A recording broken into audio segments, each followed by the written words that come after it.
Welcome to our presentations today, which feature a wonderful combination of faculty, staff, and student presenters. Our first presenters are Dr. Greg Butcher, Chair of the Neuroscience Department, and Dr. Laura Pickens, Chair of the Psychology Department. They will reflect on the results and outcomes of 2 years of a funded research opportunity they received to conduct faculty-student research at the Greenville Neuromodulation Center Research Institute. Their topic was the cognitive, behavioral, and neural consequences of adolescent nicotine exposure, a study to which we were introduced at one of last year's Thiel Forums. I am proud to present my colleagues, Drs. Butcher and Pickens, for the follow-up discussion to their research. Welcome. All right, well, Laura's getting our slides loaded there. What we wanted to do with this presentation is not just have a purely data talk. We really wanted to try and discuss some of the outcomes, specifically the student outcomes, as a result of this project. Fantastic. I know you're really upset, right? You were hoping for data.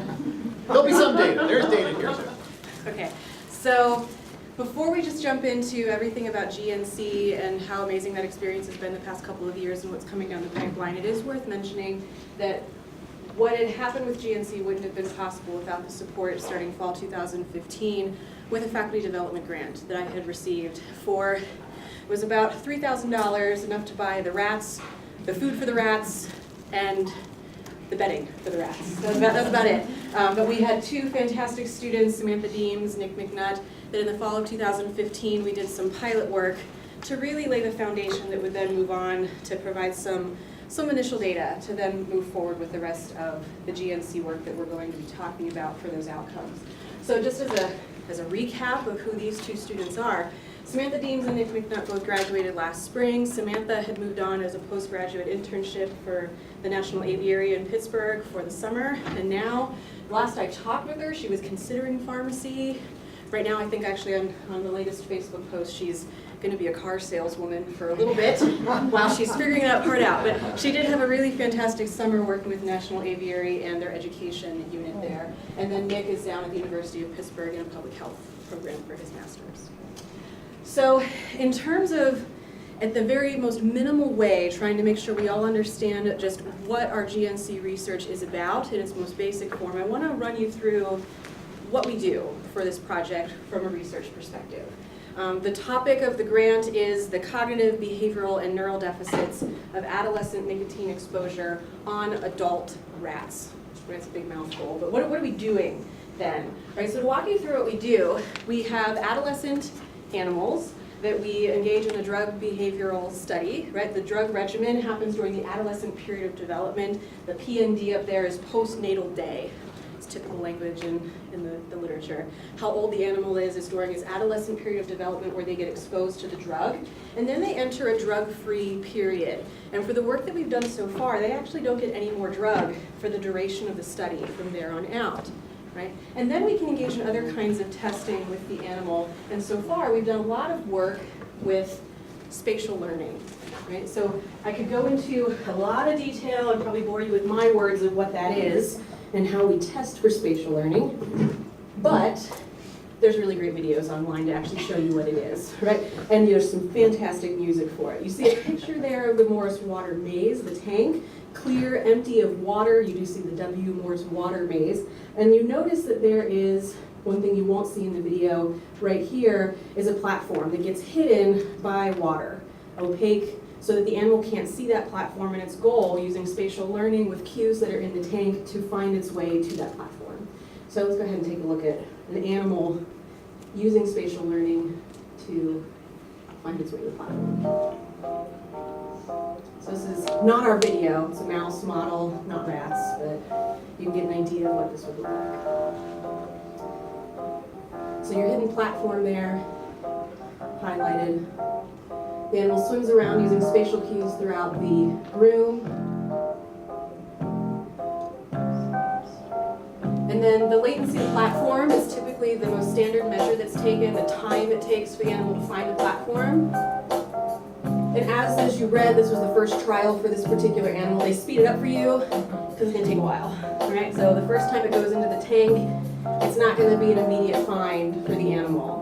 Right? So after a while,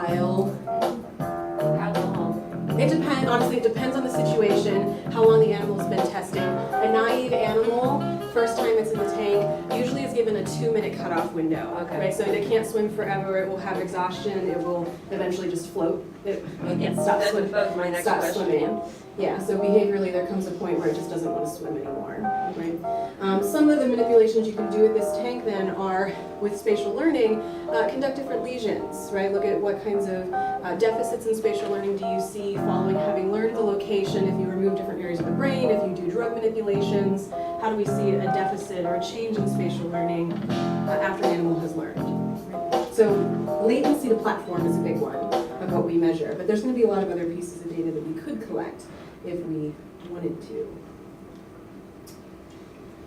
So we have that acquisition of the Morse water maze task. Over a usually 5-day period, the animal goes in once a day for 5 days straight for 4 trials each day. So they get training on finding the platform. Right? After they learn, after 5 days, how to get to that platform, we have a retention interval to then hopefully test the memory. Right? There's the learning phase for acquisition, then memory 1 week later of a retention test. So they go back in and they have to try and find that platform again. And is there a deficit in performance then for the memory of having learned it already? And then for the studies, there's a histological portion in some of them that Greg is well trained to do. That basically means we remove the brain, slice it up really thin, and stain it for whatever of interest, right? Whatever we're trying to find. Okay. All right, so in summer 2016, that was the first of the GMC grants that we had received. The initial goal was really to replicate the initial faculty development grant work. We had some pilot data. It was to make sure could we see the same results that we had seen in that first study again. And we also wanted to expand some of that work that Deems and McNutt had done in that fall, looking at a different testing time period. To be completely honest, when it came to that first faculty development grant, the time of testing, whenever we put the animal into that chamber to test for spatial learning, when we did it, had to be a matter of convenience. The animal tested at a later time period because we had that wonderful thing called winter break that you had to work around the student's schedule. So their testing time was actually much later at postnatal day 95, whenever most earlier studies would happen at P65, but we had to wait over the break. They were troopers. They actually came in January, the week before the January term was going to start, and we collected our data then, just because it was when we could afford to do it. So really bringing some validity back into the methodology and testing when we would have wanted to in comparison to other data that's out there using this paradigm. And then we have the histological portion itself being added. I didn't have the benefit of having Greg on board with the project in fall 2015, and I don't have those skills. I'm not the molecular neuroscientist. I don't have those skills. I love behavior in drugs, not cells in drugs. So it's great to now have that partnership where we can use both of our expertise in these ways with the students. So we had Evan Euchre and Karina Sherman on board for that project over the summer. And so we're not going to bore you with data at all, but just since we talked about the task and what it is with spatial learning, what does it look like, right? You have over 5 days here with the faculty development grant with Deems and McNutt. Learning, the animal gets quicker, the latency to platform is shorter, meaning that the animal gets faster, it finds the platform quicker, right? Same thing happened here in GNC summer research. And then day 12, that retention test, we can see that the animal is still finding the platform, so they retain the memory for what they had learned, right?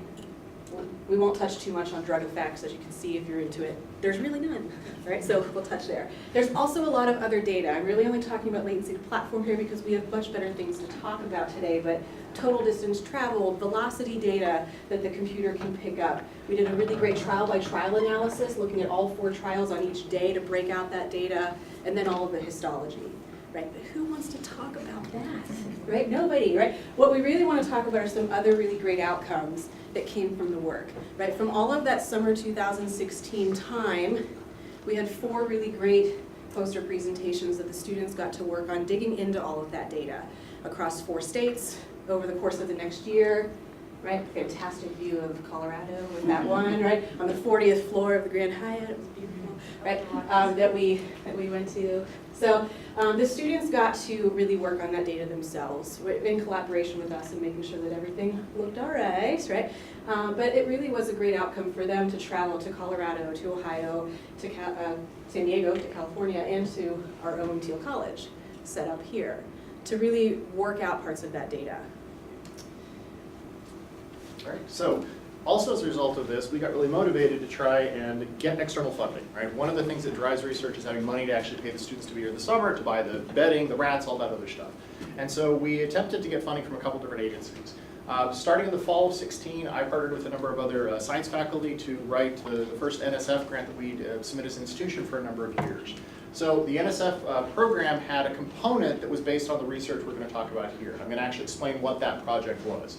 Unfortunately, that grant got rejected. That tends to happen. Funding rates for this agency are right around 3 to 4%, so it's not uncommon for that to happen, but it at least got us starting to think about applying, not just us, but the sciences in general, applying for external funding. Since then, G and others have led a second submission for an NSF proposal, and we're planning on a third sometime next year as well. Laura also submitted a preliminary proposal to the Whitehall Foundation, which is specifically targeting early career faculty who are starting new lines of research.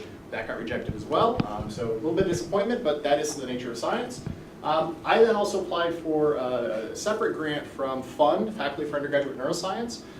This is an equipment loan program, so they have various pots of money available for people at places like Thiel, small schools with limited budgets, to basically get equipment on loan for 2 years. We were successful in this one, so now up on the 4th floor of EC, we have this wonderful device here that looks kind of like cardboard. I promise you it's not. This is an elevated plus maze. What's that? It costs $5,000 if we were to buy it. Yes, it does, for basically a little plastic thing, which is important, right? Remember that dollar amount, because we're going to come back to that in a minute. So we have this maze now, right? Unfortunately, we didn't get this maze until June of 17, and we wanted to keep the project going for all of fall of 16 and then the spring of 17. And so in my research methods class, we started this discussion about the research that Evan and Karina had done the prior summer. End of that project, they got really interested in looking at anxiety research, and they wanted to modify the protocol to actually test anxiety in our model system, in our rats. We didn't have the maze yet, and so one of the projects for that class was actually to come up with a way of building the device we wanted to have for less than $5,000. Right? So this was entirely a student-generated design project. Right? They were broken up into groups of 3. They came up with 3 separate designs. One failed abysmally. Using rain gutters to build a behavioral test is not a good idea, but we didn't know that at the time. Right? So they played around with it, didn't work. The other 2 designs had aspects of each which were useful, and the final design is this PVC model that you can see here. Now the student, oops, where's my laser? This student here, Grant Fox, decided to stick with this and actually continue with the project a little bit later. This course had 9 students that were all engaged with the research questions that originally came from Evan and Karina.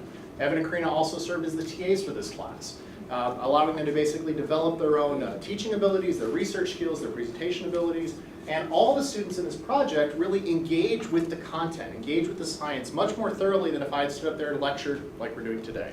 So it was a really fun project. Critical thinking in this class was heavily emphasized, not just with this one project, but with a grant application each of the students had to develop, not to submit, but just to go through the process of actually writing an NIH grant.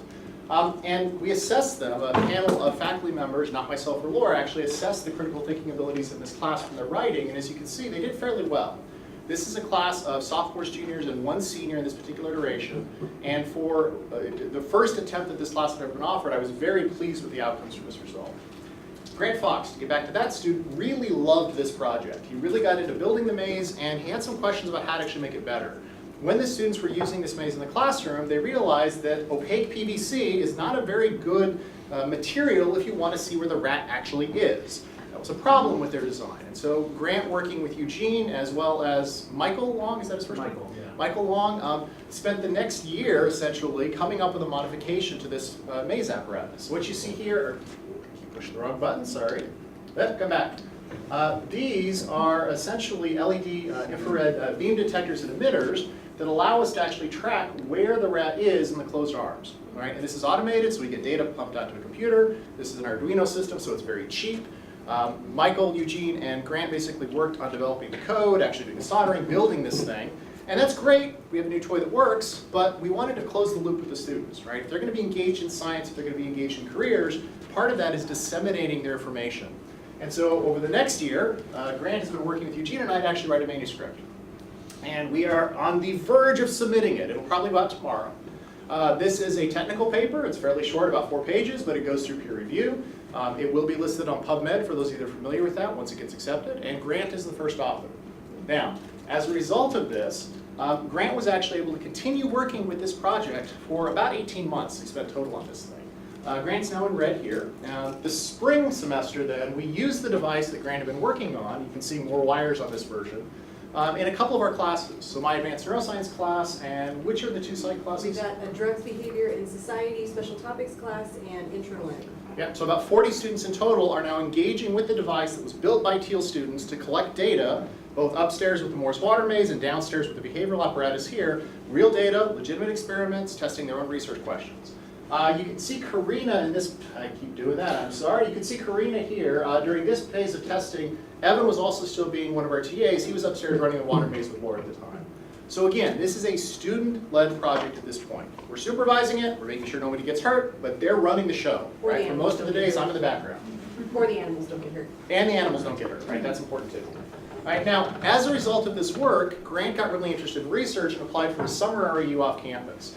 And in talking with his research mentor, this gentleman over here, Oliver Tibble, he told me that the only reason Grant got accepted was that he was able to explain his commitment to research and then talk about this ongoing project. Grant probably won't mind me saying this, he is not a spectacular writer, right? It took us a year to write this 4-page manuscript, so we've been going back and forth on this. So he didn't get this REU because of his writing abilities, he got it because of the experience he got working through this project. As a result of this summer REU, Grant got to go to DC this summer, or this fall, and present another research poster. And you can see his passion just coming through in his presentation there with this. This will get Grant into grad school, right? This type of experience, presenting at national meetings, is what is needed if you want to be successful in your applications to graduate school. Other outcomes. Karina, if you remember, worked for us summer of 16. Because of her work on that project, she was able to land another fellowship at the University of Southern Florida, working on a behavioral research project looking at Parkinson's as translational research, right, working with people. Karina's going to be a physician, and so this is a great project for her to take her research skills and then apply them to the clinic, actually working with patients. She's also working on a second manuscript. We wanted the students to have the opportunity to actually publish their data. To be perfectly honest, we don't have data at the level that's acceptable for publication in a typical journal. So we're publishing an impulse. We're going to try to publish an impulse. This is a student-edited, student-reviewed journal. It's peer-reviewed, but it's peer-reviewed by other students around the country. So students write their articles, submit them, and other students actually read them, go through the whole process just like a normal peer-reviewed journal. Gives everybody on all sides the opportunity to experience science writing in action. This journal, or this manuscript still needs a little bit of work, so we're hoping by May, by the time Karina graduates, we'll have a manuscript ready to go for this. And notice all the students listed there are going to be co-authors on this. Again, for their own CVs, for their own resumes, getting the next step, they should have a wonderful feather in their cap by the time they're done with this. What about Evan? Evan worked actually with us in the lab at the beginning of 17. He was kind of a peer mentor for our next crop of students we'll get to in just a second. And he was also selected to work with Marie Pollard, a research scientist at GNC. They did a lot of work here last summer as well. Peer mentor, already mentioned that part. He also was selected to be one of our 2 representatives to present at Harrisburg, talking about research at Thiel to our state reps, which hopefully will go pretty well. And in addition to that, because of his research focus, Evan also wants to be a physician, but because of his research focus, he's looking for an MD PhD position, and was successful in applying for a travel fellowship to go to Houston in January as part of this program that MD Anderson and UT Health put on to really try and recruit the top MD PhD students nationally. And again, he was a select number of students that got the opportunity to go to this.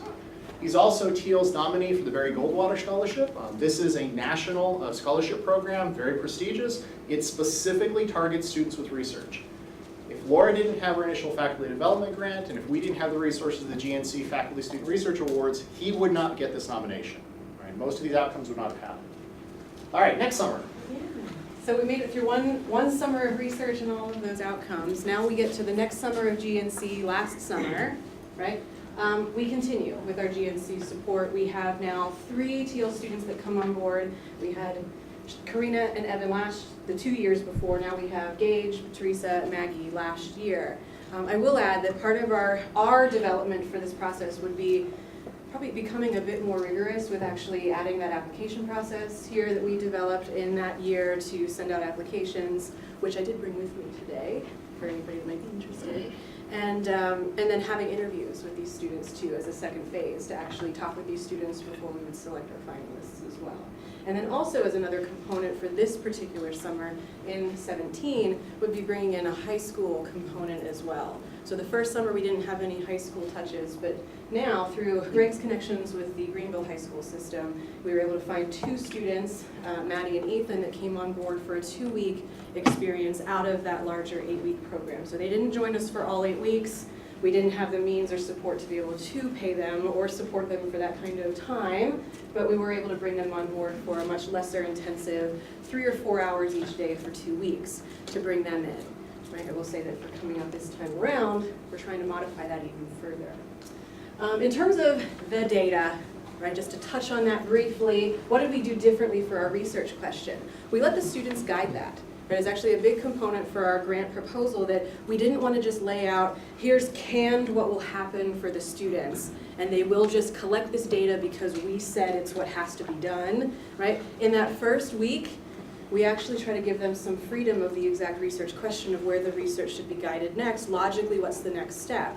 And through those discussions, the students did recognize that we were missing a whole half of the subjects from that first year, and that would be looking at the whole other sex of females for the data, which with the trend in neuroscience and psychology literature is needed to be able to try and complete the picture.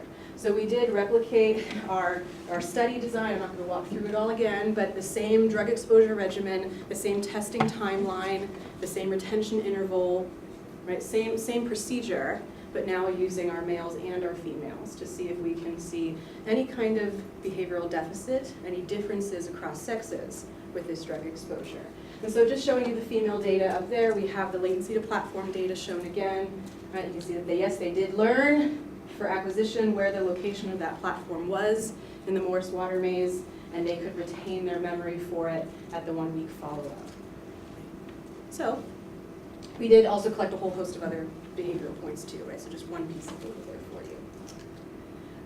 What did we do with that data? Right, again, just like Evan and Karina the first year, our students here spent time chugging through all of that data, developing their posters, right? They went to the Society for Neuroscience meeting in Washington, D.C. this past fall to present their work. I wanted to convince Greg to put Maggie's first picture up there that he took, right? Because she had this look of fear on her face. She wasn't ready for the picture, and it just looked terrifying. We could have done before after of what happens when you presented a poster. Just to lay sort of the groundwork for how important this is for these students, this is an international meeting of neuroscience. It's the top meeting in the world on neuroscience. There are about 600 undergrads annually that go to this meeting, and 5 of them came from Thiel. I'm very proud of that.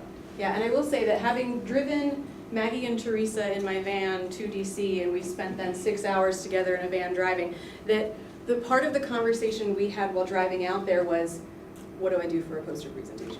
And they quite literally on their phone, we YouTube, they watched videos on what do poster presentations look like, right? I want to make sure that I'm ready for this, and really making sure that they're prepped. And we verbally walked them through their poster for 5 hours in a car going to DC, right? So that they could feel confident and have that look on their face when they're presenting. So we had a great time, right? Along with that, and more of a kind of funny side note, we have a picture here from what I hope will be the annual, I don't even know what we want to call it, it's like the annual city scavenger hunt that we will have to credit Greg's son, Finn, with sort of developing. Yeah, so the students over dinner on our last night, and I know we're getting really close on time, so I'll try to wrap up really quick. The students on the last night asked for a list of things they should see while they're in DC, right? Some of them had been, some of them hadn't. And so we said, well, what do you want? Like a scavenger hunt just as a joke? And they said, yeah, absolutely, give us that. So I asked my son, can you give us a list of things to see? And so he came up with a list of things. He's a real history buff.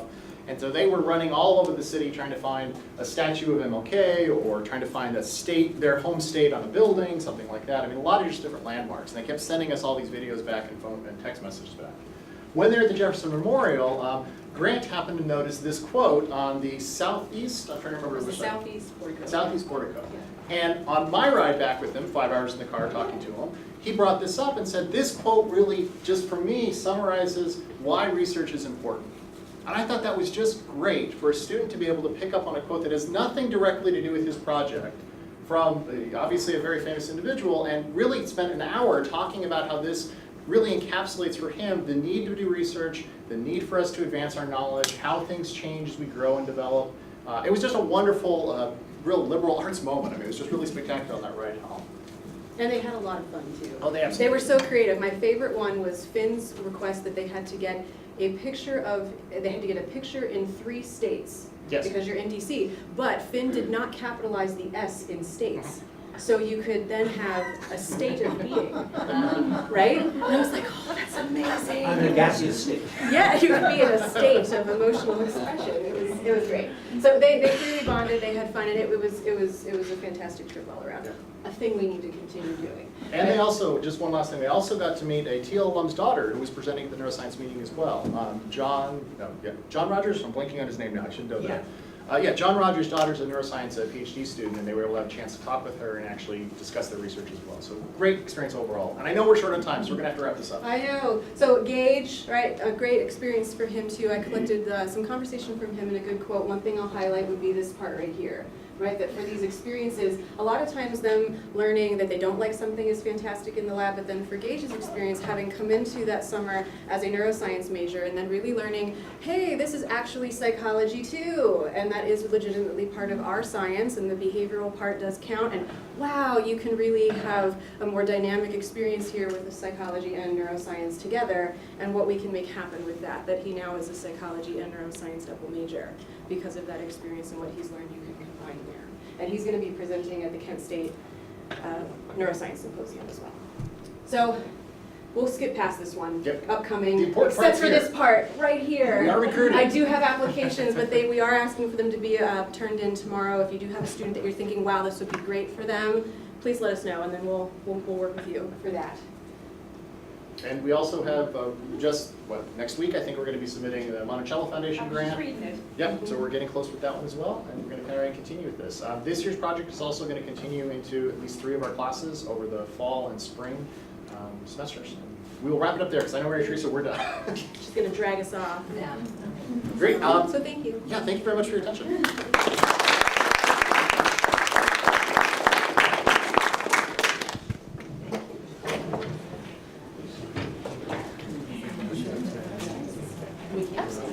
Does anybody have any questions for this group?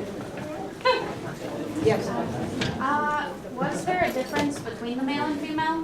Was there a discovered difference between them, or was it inconclusive, or? So part of that will be what Grant's exploring between male and female control animals. We do see a decrease in spatial learning in females. That's a well-reported finding, and we did confirm that with what we had collected. So it's a well-established piece in the literature. So yes. Thank you very much to our presenters. Our next presenters are Professor Karen Shaffer and Jess Orczeck from the class of 18. They're here to discuss their experiences and with the Thiel Cycling Club, which is supported Martin Black and Gary Semrock. They planned, prepared, and outfitted the first annual Women's Bike Trek. Led by Professor Shaffer, 6 riders traveled approximately 100 miles down the Greater Allegheny Passage Trail from Connellsville, Pennsylvania to Cumberland, Maryland. And in addition to these presenters, we will have Courtney Palvinelli from the class of 16 and Tawny Godfrey from the class of 17, who will appear in video cameras. I'm very proud to present the members of the Thiel Cycling Club. Hello.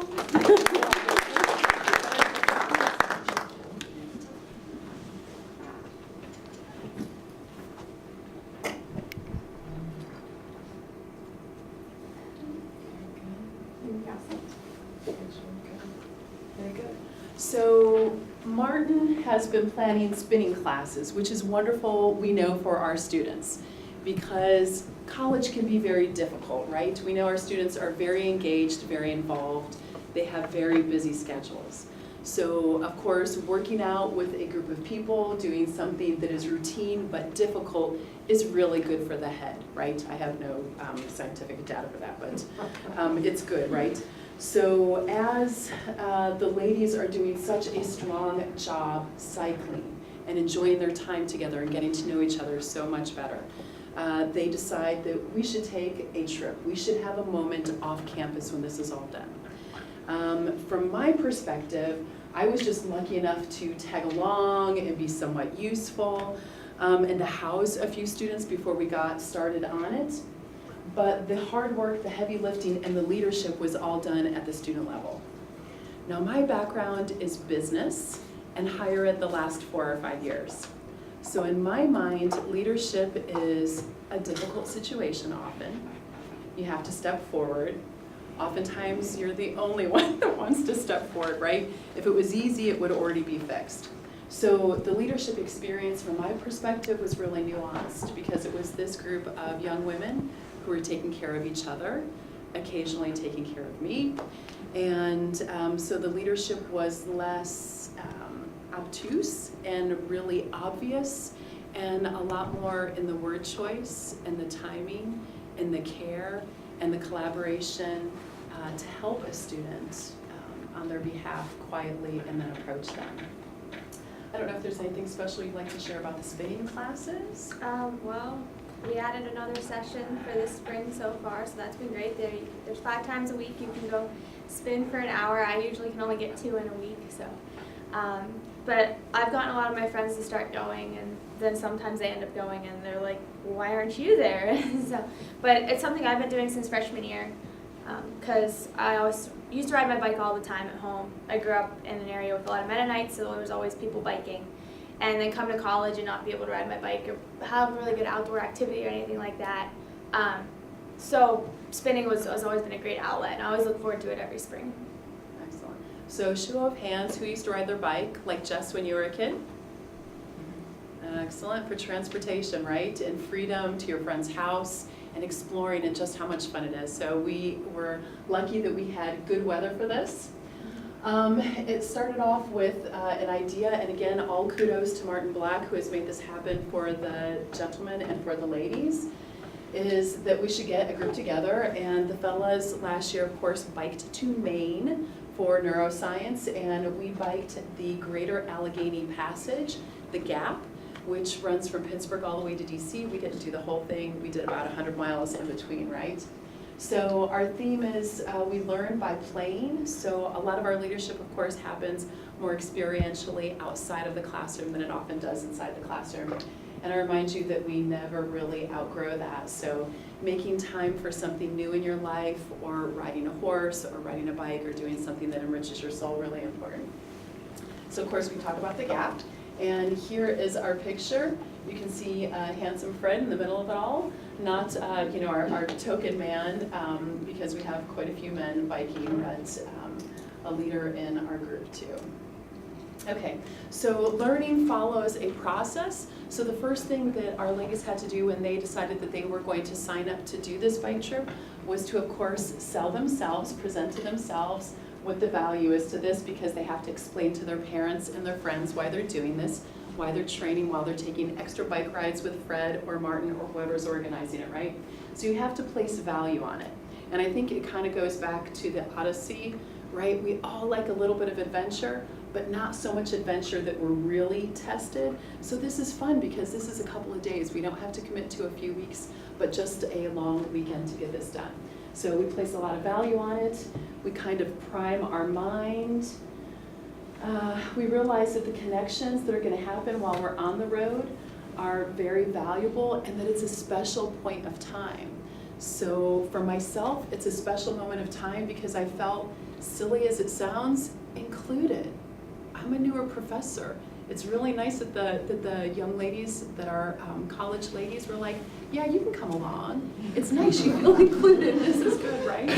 And of course for them, they realize it's a moment in time.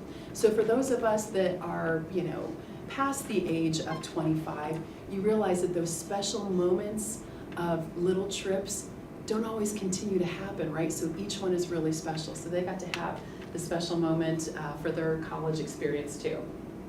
Leadership was often self and others, and we had some amazing moments. So who picked the design for our t-shirts? Was it Tawny? It was Tawny, excellent. So, and Jess is one of our students that didn't graduate. Many of the folks that rode with us have graduated, so they couldn't get off work necessarily to come in and present also. So, but she designed the t-shirts. She had to make sure that the artist approved us using it, so she had to take leadership on that.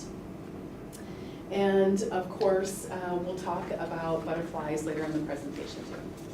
So as far as training for it, there were spinning classes. Again, Martin is getting everybody used to pedaling, right? So as you recall, a lot of it is thighs, and I don't mean to be inappropriate, but your bummy has to get used to sitting in the saddle of a bike. So you can be really strong, but if you haven't spent some time in a saddle, your bummy is going to hurt. So we had some track runners. We had Natasha, who does Army, and of course lots of local rides. And then Martin did a beautiful job of saying, I will get this all together and each of you will have a role. Jessica, do you remember what your role was? Well, it kind of changed throughout because originally we started with what, like 12 people? Yeah, 12, but then we had to reschedule because of the weather. So then everybody had their own role, but then once it was rescheduled, other people had to take on more roles because only 6 of us ended up being able to go, and so we were cut in half. I think I primarily was going to do first aid, but then I just kind of like added things in of where it was needed. I think all the 6 of us that went, we just kind of picked up things, and as somebody needed it, be like, hey, do you have the kit for this, or do you have the kit for this? So primarily I started first aid, but then it just kind of turned into a little bit of everything. So we were going to originally ride in May, and the weekend we were going to ride turned out to be horrible. It was like 40 degrees, raining sideways. It was like a Forrest Gump in Vietnam moment. It was not good. So we made the call not to go, but then when we were scheduled for June, we had some loss of attendance, right? So these are the wonderful students that attended. Courtney, of course, we called Special K. So, that's just a shout out to her nickname, and this is of course the weather that we would have ridden into had we done it. And that's when it would have become a little bit more like the Odyssey than we wanted to. We thought, let's reschedule to be on the safe side. So here is a map of the gap, right, the Greater Allegheny Passage. So this is how you can get from Pittsburgh to DC and see all the neuroscientists, right? So we started here in Connellsville, and we didn't really look at this map a ton beforehand. We knew that it was, a kind of, it's a mild, right? It's just a couple of degrees up. And then we also, I at least wasn't entirely aware that literally it's 25 miles of downhill. So if you've biked or if you've run any distance, you know that that's a rarity. So literally when we got to the top of the mountain, it was 25 miles of a really pleasant downhill. It was amazing. Who earns that, right? So we thought, oh, it's only 100 miles. How bad can it be? We've got 2 days to do it. And then of course it got hot and we had to figure some things out. So we went from here in McConnellsville, and then we finished up here near Rockwood, Myersdale. The next day we had that spiky little part, then we had this really pleasant downhill, and we stopped in Cumberland, and up around here is the MasonDixon line. So this is Martin, and again, if you are ever going to do a trip, he is what you would call the wrench, the one who's there to fix any of our bikes if we had problems. And thank God, and knock on wood, we had no mechanicals, which is amazing. I hate to even say it out loud like I'm jinxing us for the future. But no flat tires, no problems, nobody was stung by a bee, no snakes, it was all really good. So this is him packing in the morning, picking up a couple of students. We weren't sure if we'd have room for Courtney, and she was willing to just fit in wherever. So just a lovely spirit, right? And that's how we started at like 6 o'clock in the morning on Saturday morning. So, and again, Martin would be the one who would pack our lunch, bring it to us. So Friday night I had 3 students, I think, spend the night at my house, which is awesome for my kids. Honestly, any PowerPoint lecture that I can have a picture of my kids in there, I do that for my own pleasure because I love seeing their happy little faces. And they thought it was so cool, so they get to talk to college students.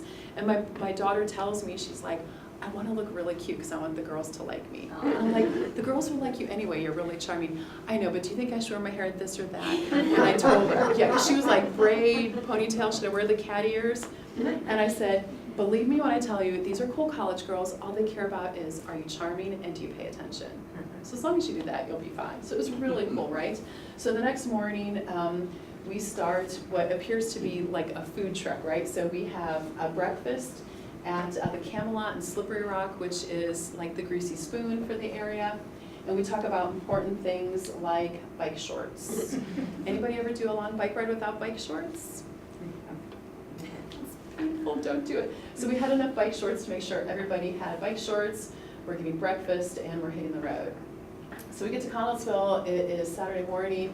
You can see that the weather looks so decent. And we show up, and I don't know if you can tell, but like all the girls have braids, except for like 2 girls. So then we start to call ourselves the Braid Brigade, and we braid the last girl or 2 who, you know, didn't decide to show up with braids. So we're starting off, we're hoping for the best. But for some of the ladies, they've done so many spinning classes, this is the first time they've been out on their own bike. And of course, the gears are a little bit different when you've got a little bit of a hill. So figuring out all of that was sometimes a challenge. But we're in high spirits. Jess's parents were there dropping you off. Yep. Lovely people. And are they alums? Yes, both of them. Both of them. Excellent. Well done. Welcome. So this is us starting, right? So we're starting at mile 0. Well, mile 0 for us, right?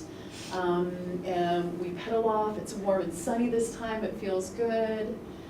We certainly have a lot of positive thinking. It's very comfortable. These ladies all know each other really well. I'm just trying to fit in, you know, socially, conversationally where I can. And then we start to worry about how we're doing some of the gearing. So we had a student with us that wasn't quite sure how to do the gears. And of course, changing your gears is something you do without thinking often. So, you know, she's saying things like, should I be at a 4 or a 7? And I'm like, I don't know, right? Yeah. So we're going up a hill and trying to help her with that. And of course, you can imagine you're geared up for a 50-mile bike ride today. You start up a hill and you already have to stop, right? You can't get up the first hill because of the gearing. But we figured it out. Everybody was super gracious, and there was a lot of communication back and forth. You know, stop, you know, we'll catch up in a little bit, and all of that. So using different bikes. The students were wonderful, so care outweighed everything else, right? Can I do this? How's my bummy gonna hold up? It's starting to get really hot, my legs are sore. So we have students that can run like 7-minute miles, but of course it's a little bit different muscles that you're using. And then of course we're still talking about the saddle and how that feels. So how many miles have we gone?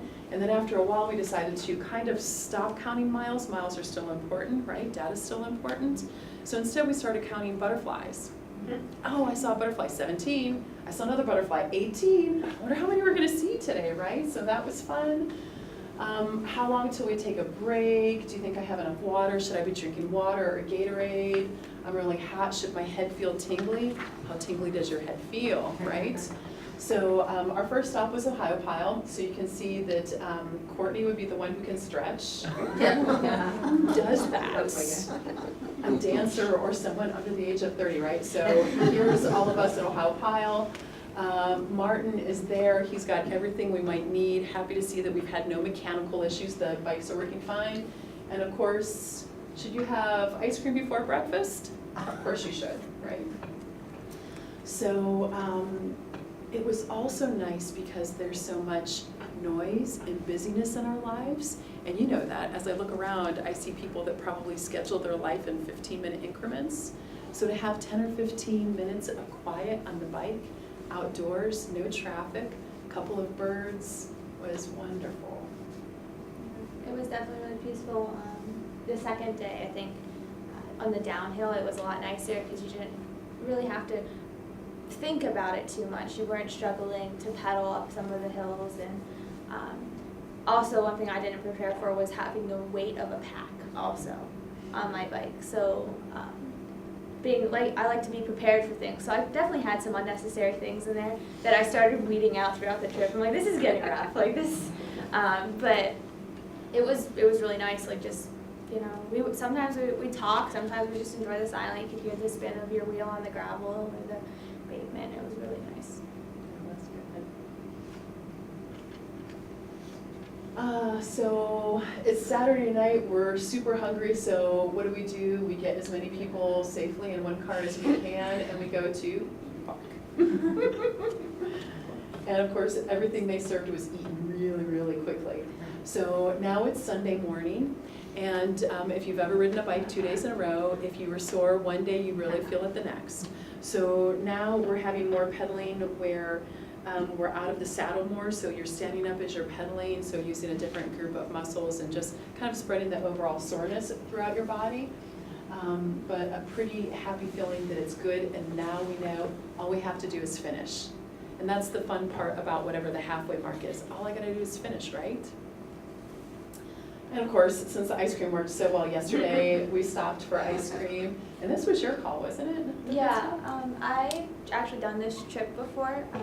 For my grandfather's 70th birthday, he wanted to do the whole trail, but we just did part of it with him for a weekend. Some of my other family members, I think they finished in Cumberland, but we did start in Connellsville together as a family. So actually, my grandfather loves ice cream, and he'll use us as his grandchildren as any excuse to buy ice cream for us. So I remember this ice cream stand in Myersdale on our way through, and we had to walk down the hill to it because we didn't really want to bike down and then bike back up that hill. But also in Ohio Powell, we stopped and he bought us ice cream there too. So yeah, and I got the banana split. It actually didn't make my stomach upset, so I was pretty happy with that. It was a lot hotter day two also. So we get to the top of the mountain. We didn't quite realize how long it was going to feel till we got there. Happy we're there. We go through this tunnel, and it's, what is it, Big Savage Tunnel. And we know that that's a big marker for us. So you go through it, it's totally dark. You don't have to have lights on your bike because there's enough reflective equipment on the trail.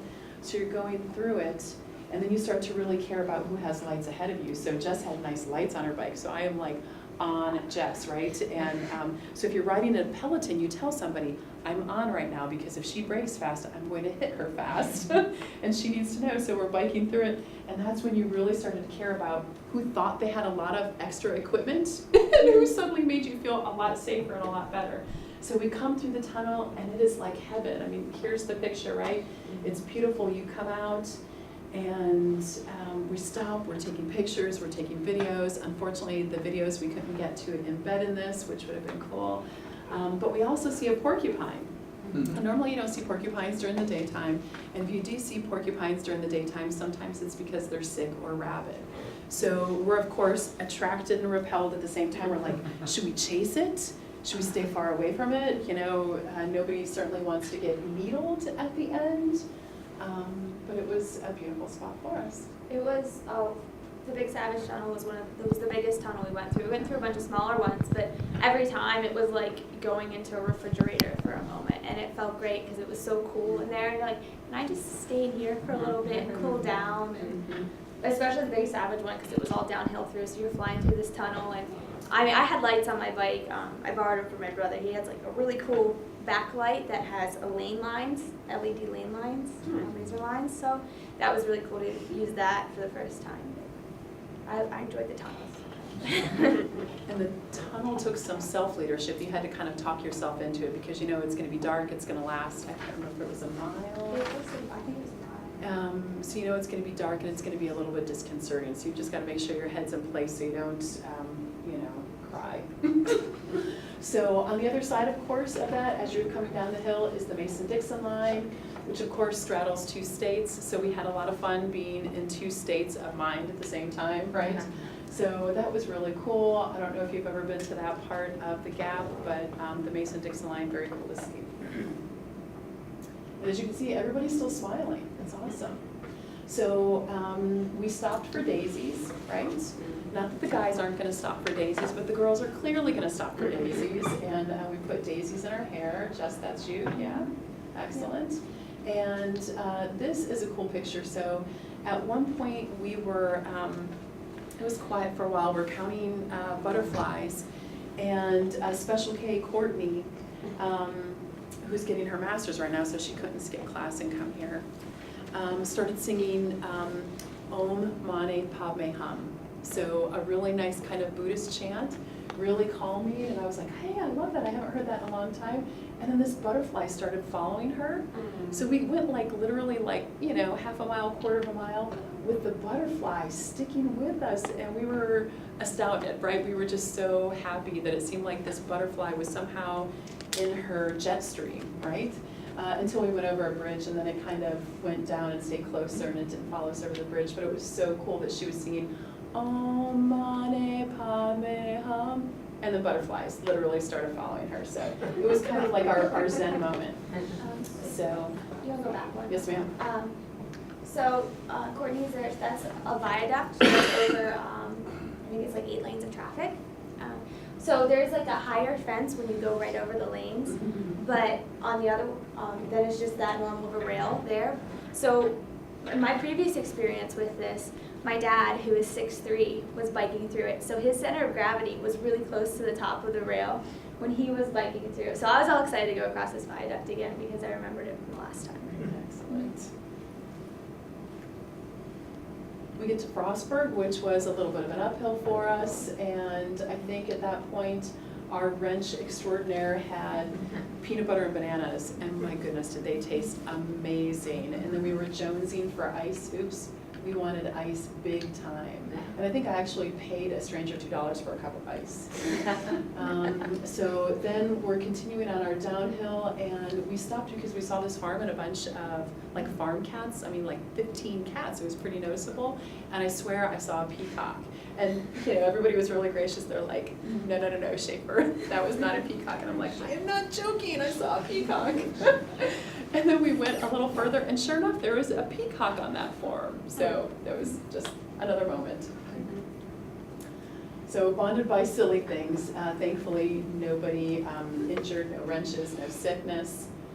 Okay, you know, it's not exactly, you know, like tagging a piece of, you know, a building in town, but we did kind of leave our mark on the trail. So, and I'm not going to admit to who carved it, but it was just, it was nice because the students realized, like, this is a special moment in time. Let's leave our little mark, if you will. In Professor Schaefer's defense, she was still, we were waiting on her and a few others to catch up, so she wasn't there for that. Not that I was a lot slower, but. They have, she was tagging back with some of the other girls that wanted to bike a little slower, but they have little shelters along the trail with a bench and like a little bit of a roof so you can sit down or have a small picnic or something like that. So that was, it was added to a plethora of other ones. It was funny. And of course, when I biked up, they all looked mildly guilty, so it's really cute. So Eastern Continental Divide, beautiful. And it was kind of shocking in the end when we were in town and there's cars and traffic and you had to worry. This is our finish moment, right? Look at nobody, nobody is scabbed. There's no, I mean, the knee brace, is the knee brace in this picture? Yeah, I might have taken it off. Yes, for this. But so yes, we were tickled and grateful to have it end well. Everybody was pleased with themselves. It was lovely weather. It was really positive, and it was special for us, right?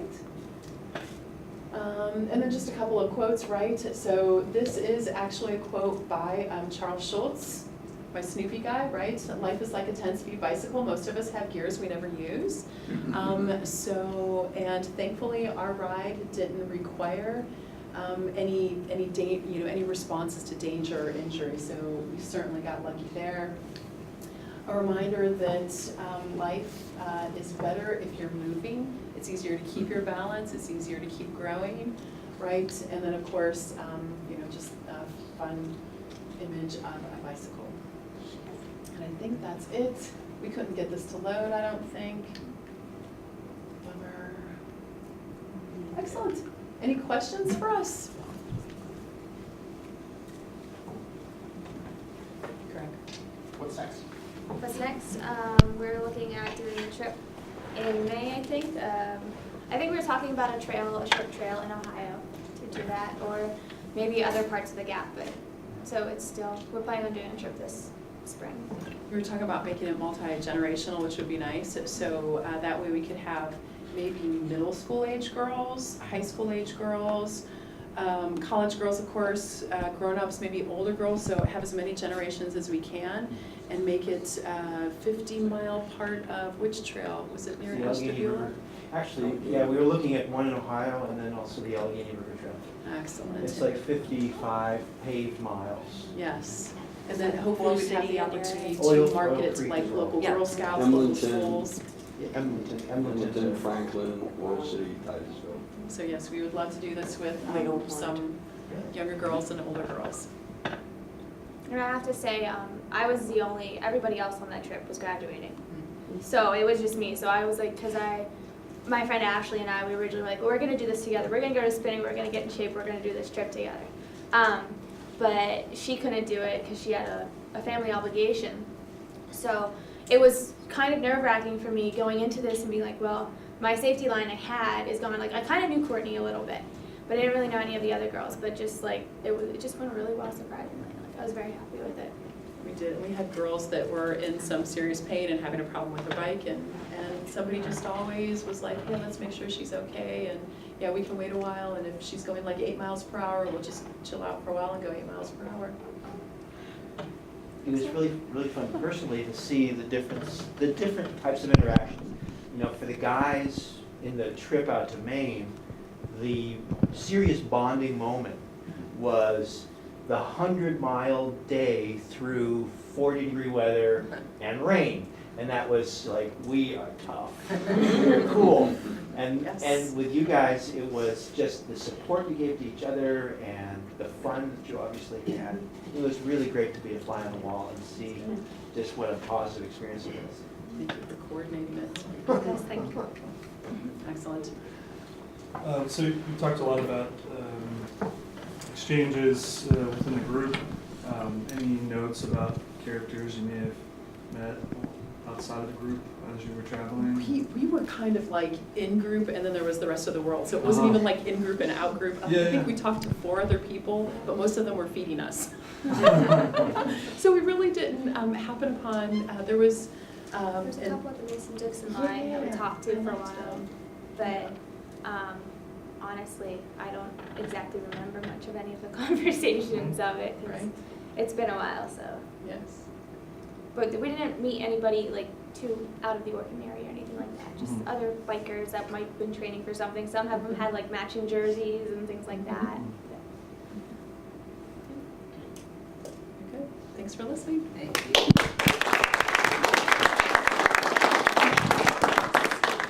Delightful combination of presentations today. The mind, the body, the soul, that was wonderful. Thank you. And thank you very much, all of you, for joining us today. We hope you join us next month, March 15th, the Ides of March, for our next Thiel Forum, which will feature Dr. Ellen Lippert, who will discuss her Faculty Scholarship Award, Dr. Dane Clausen, who will discuss his travels to Sri Lanka's World Heritage Sites, and Dr. Kristen Carlson, who will discuss her book publication on Cuban Spanish phonetics. So please join us, and thank you for being with us today. Enjoy some refreshments, compliments of Dr. Franz. Thank you.